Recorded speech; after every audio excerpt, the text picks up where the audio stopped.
12ই April Hanuman Jayanti. ওই দিন চাইলে আপনি অবশ্যই আপনার যে কোনো একটি মনের ইচ্ছা পূরণ করতে পারেন যদি আপনি এই উপায়টি করেন। উপায়টি কি শুনুন।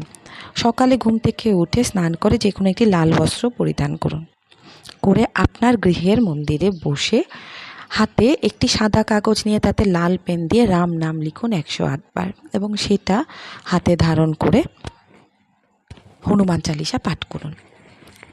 হনুমান চালিসা পাঠ করার পর হনুমানজির কাছে মনে মনে ভাবুন যে আপনার ওই ইচ্ছাটি একদম পূরণ হয়ে গেছে, তাই জন্য ভগবানকে ধন্যবাদ দিন এবং সেই কাগজটি বিকেলবেলা যে কোনো হনুমান মন্দিরে গিয়ে নিবেদন করে আসুন এবং হনুমান মন্দিরে একটি চামেলির তেলের প্রদীপ জ্বালিয়ে আসুন।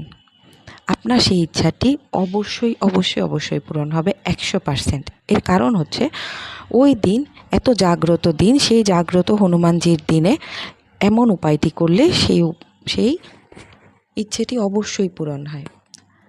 করে দেখবেন, ফল অবশ্যই পাবেন। জয় হনুমানজি, জয় রাম দরবার কি জয়। সবাই ভালো থাকবেন, সুস্থ থাকবেন।